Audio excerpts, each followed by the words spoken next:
sejam bem-vindos ao nosso terceiro módulo do curso de formação de professores. Nesse módulo a gente vai trabalhar sobre a drenagem e o manejo de águas pluviais e vai poder conhecer um pouco mais sobre os conceitos de drenagem urbana, quais são as interferências no escoamento superficial, quais são as interferências do processo de urbanização, as causas e as consequências das inundações e, por último, vamos dar uma olhada sobre a implantação de cisternas nas residências.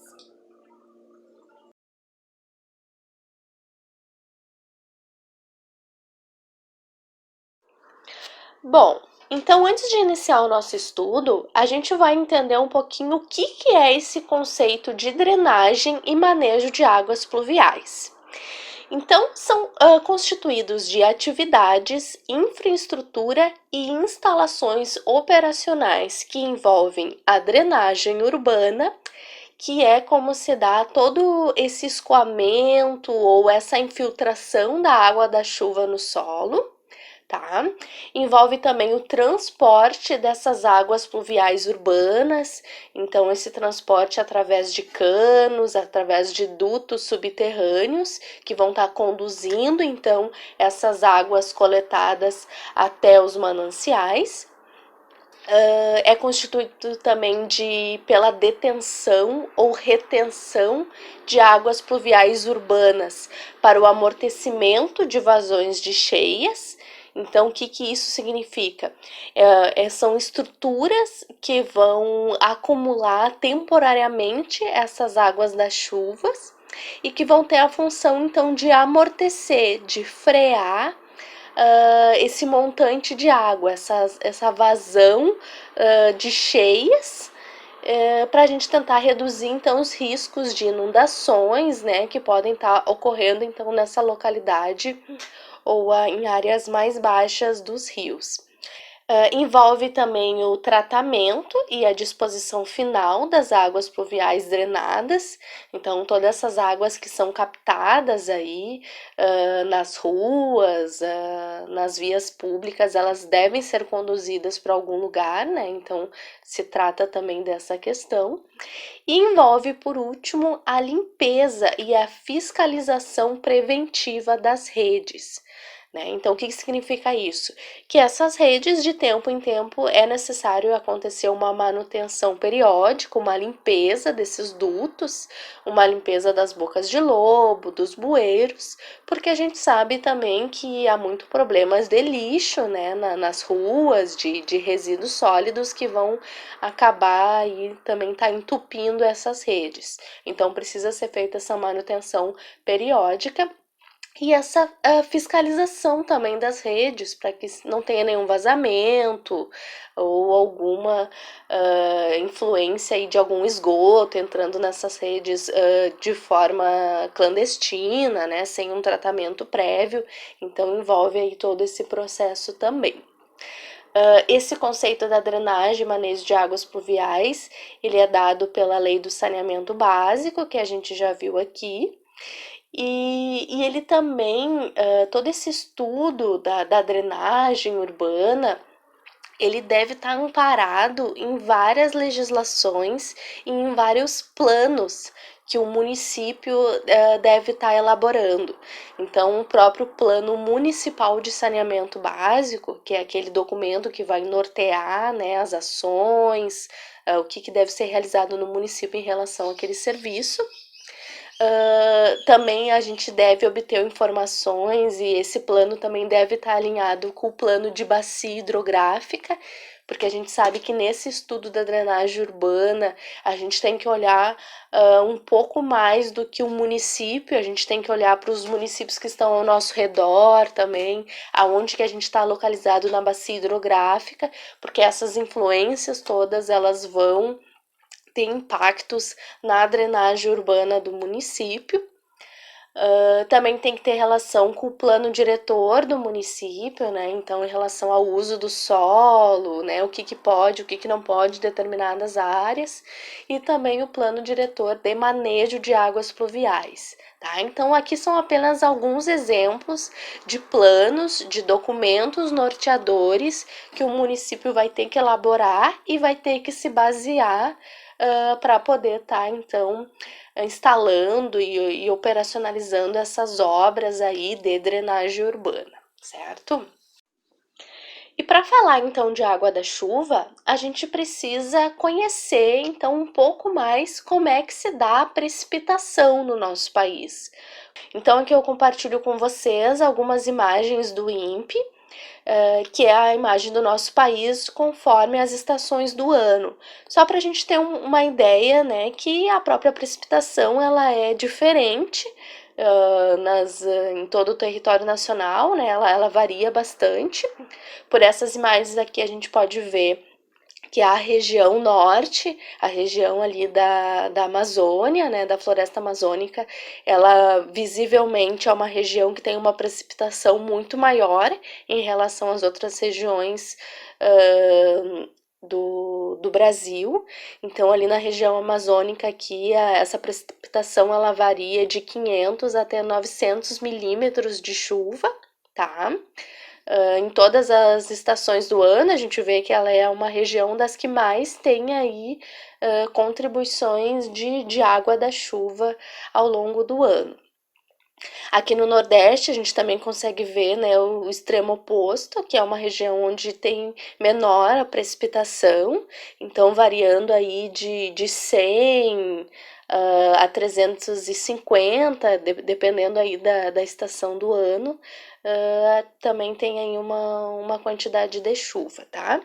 E aí se fixando então mais na região sul, né, que é onde a gente está localizado, a gente consegue ver ali que o Rio Grande do Sul ele também tem uma variação aí conforme as estações do ano, que pode ser ali de 300 até 500, né, até 500, 600 milímetros, né, por estação do ano. Então a gente já vê ali que o Rio Grande do Sul ele já tem uma certa variação. Olhando mais a fundo no estado em si, né, se a gente coloca, faz esse estudo olhando ao longo do ano, né, tendo o ano como referência, a gente vê que o nosso estado, a precipitação ela varia ali de 1.250 milímetros até 2.250 milímetros no ano, né? Então se a gente pega aí uma lupa e olha mais de perto o nosso estado, a gente já vê aí uma certa variação também em relação à quantidade de chuvas no ano, tá?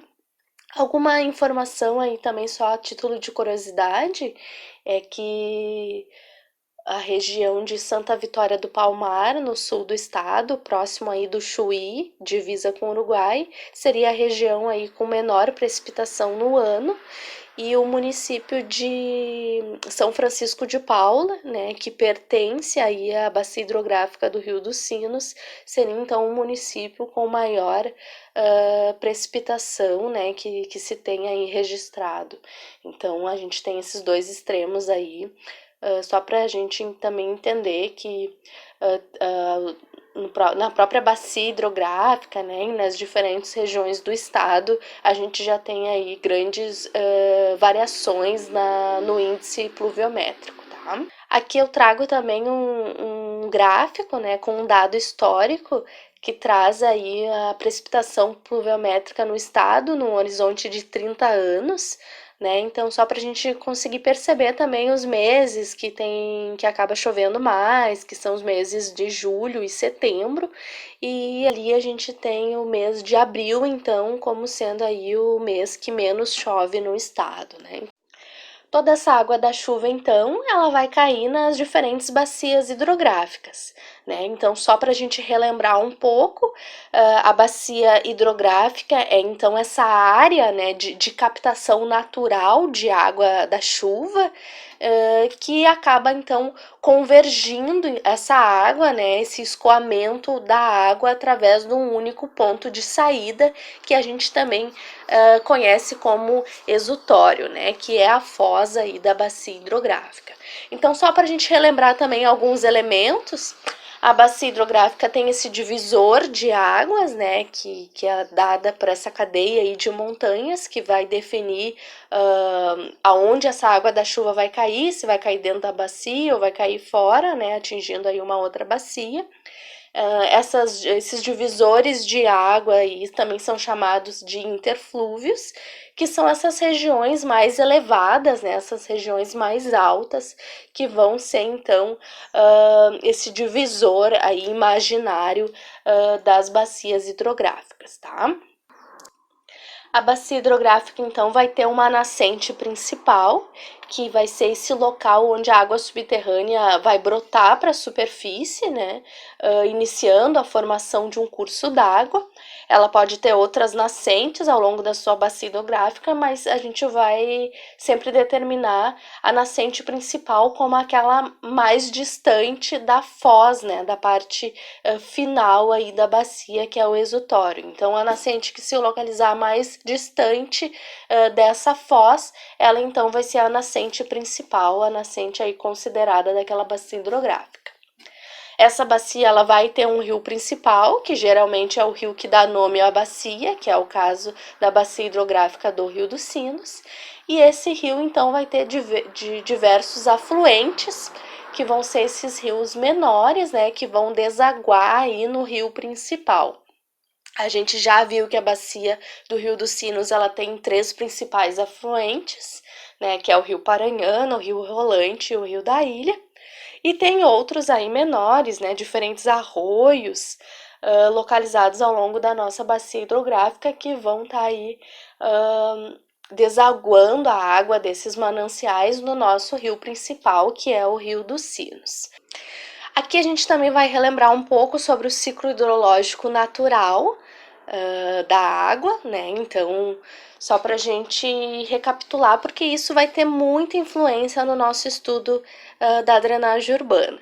Bom, então aqui a gente tem as chuvas, a precipitação, que dependendo aí do solo, ele vai se infiltrar, né? Se for aí um solo que permite isso, vai acontecer a infiltração, e dessa infiltração vai então acabar atingindo a água subterrânea, que são num primeiro momento os lençóis freáticos e depois aí num segundo momento a região dos aquíferos. Além da infiltração, pode acontecer o escoamento superficial, como a gente vê aqui, e até mesmo escoamento subsuperficial, né? Que é esse que acontece numa região aqui, numa camada um pouco mais baixa do solo. Aqui a gente vê então bastante fluxo de água acontecendo. A gente consegue ver também que essa água, parte dela retorna de volta para a atmosfera, aqui através dos mananciais superficiais, como os rios, arroios, as represas, e aqui até por parte do oceano também acontece essa evaporação então da água e retorno para a atmosfera. Aqui a gente pode ver também a importância da vegetação nesse processo, nesse ciclo hidrológico, porque a vegetação ela também vai auxiliar então nessa absorção da água da chuva e a infiltração dela até a água subterrânea, né, para abastecer também aí os lençóis freáticos. E uma outra questão é que a vegetação, ela também acontece aí a evapotranspiração, né? Então, a própria folha das árvores, as folhas, elas transpiram, né? Então, esse retorno da água para a atmosfera, ela também vai acontecer a partir aí da vegetação, tá?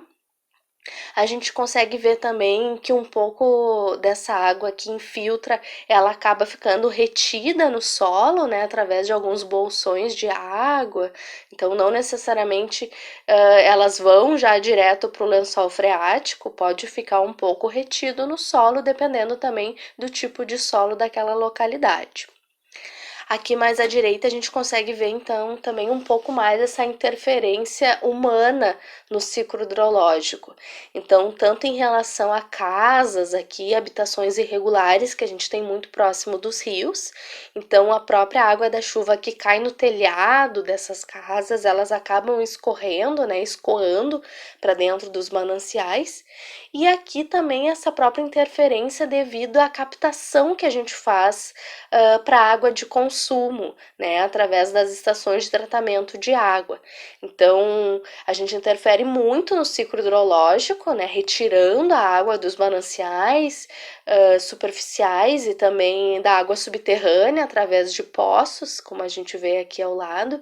Então, a gente tira muito essa água do ciclo hidrológico e às vezes a gente pode tirar até muito mais do que o próprio ciclo tem capacidade de estar repondo, né? Então, muitas vezes o processo de descarga acaba sendo maior que o de recarga dessa água de novo no ciclo hidrológico. Bom, e agora a gente vai falar um pouco mais sobre as interferências, então, no escoamento superficial. Então, a primeira delas diz respeito à própria precipitação que acontece na nossa bacia hidrográfica, né? Então, a gente já viu que a precipitação ela é diferente ao longo das estações do ano, ela é diferente conforme a região do país e ela é diferente aí, ela varia no nosso próprio estado, né? Um outro fator é a questão do relevo, tá? Então a gente vai conhecer um pouco mais o relevo também da Bacia dos Sinos, porque conforme o relevo da nossa região, essa água vai escoar mais, né, em algum trecho ou ter um escoamento mais lento em algum outro trecho, né? Então isso a gente vai ver também. Uma outra interferência é a própria hidrografia, né? Então, esse emaranhado de rios e arroios que a gente tem aqui na nossa bacia hidrográfica, a disposição deles, né? E a própria disponibilidade hídrica que a gente tem aqui na nossa região, ela já vai estar interferindo ou não, né, no escoamento superficial e, por consequência, na drenagem urbana. E aqui uma quarta coisa seria esse próprio processo de urbanização que a gente teve aí e está tendo ao longo dos anos, né, na nossa bacia hidrográfica. Então, muita urbanização, né, muito uso desse solo e que isso também vai acabar interferindo e impactando, então, também nesse escoamento superficial. Então, nós vamos começar aqui olhando um pouco mais a nossa bacia hidrográfica, né, em relação à precipitação. A gente consegue ver aqui nessa região mais escura, que é a região onde tem maior precipitação, né? Essa região aqui é justamente onde fica o município de São Francisco de Paula, né, que eu já mencionei antes para vocês. Então, essa seria a região da bacia com maior precipitação no ano, tá? A gente consegue ver também aqui que as áreas mais altas da nossa bacia, que é essa região aqui, essa aqui embaixo é uma área mais alta, ela também acaba também tendo um pouquinho maior de precipitação. E nessa zona mais baixa aqui, onde fica o Baixo Sinos, né, que também tem aqui a região metropolitana de Porto Alegre, a gente também tem aqui um índice menor aí de precipitação em relação às outras regiões da nossa bacia hidrográfica. Bom, e aqui a gente já consegue ver então um mapa do relevo, para a gente entender também como é que é o relevo da nossa região.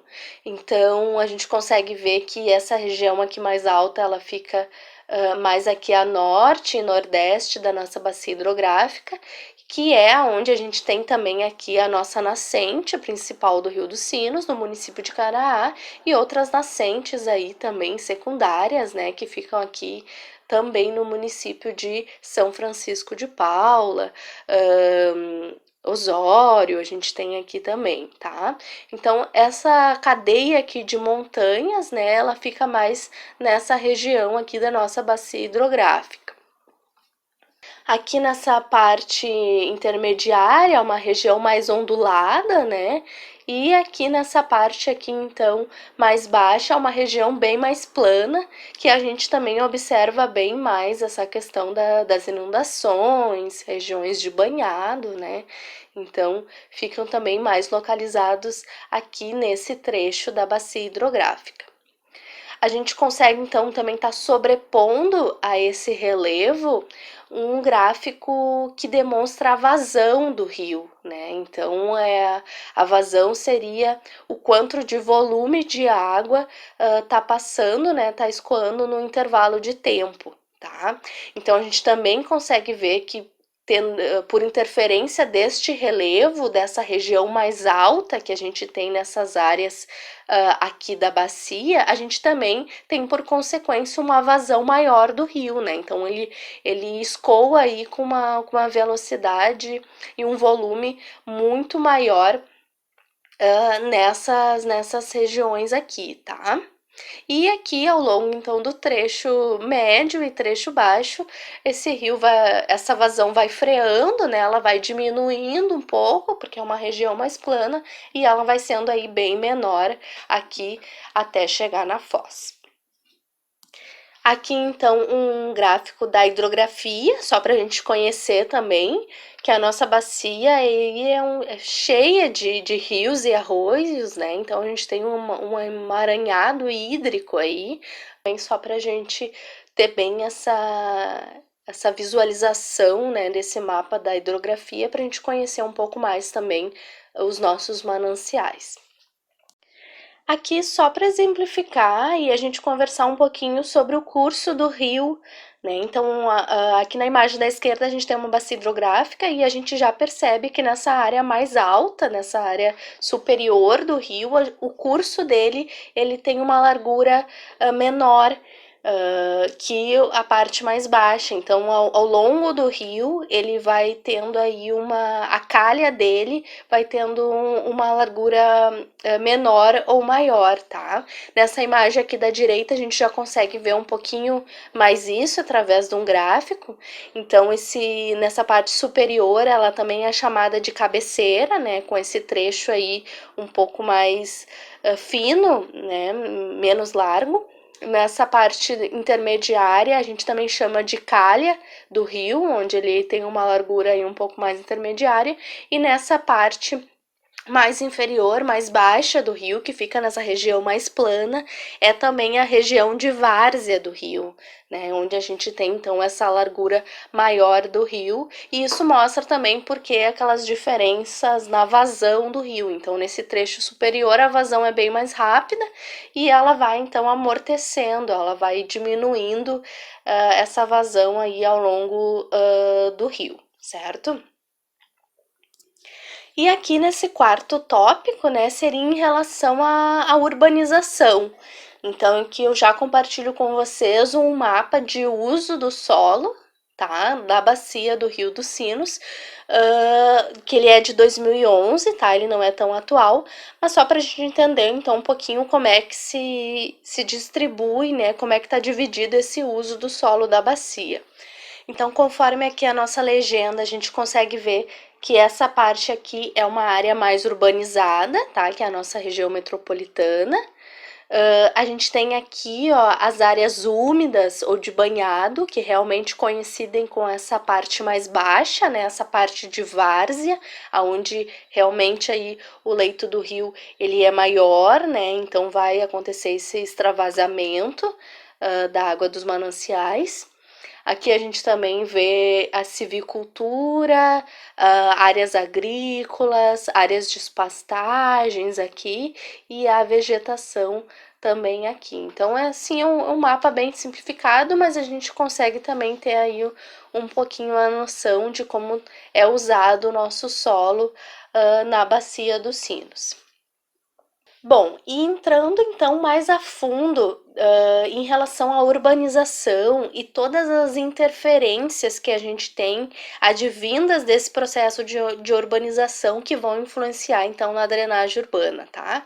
Então, o primeiro deles é em relação a esse uso do solo, né? Então, esses diferentes usos que a gente faz do solo e essa supressão da vegetação e da mata ciliar que a gente acaba retirando muito em virtude desses usos do solo.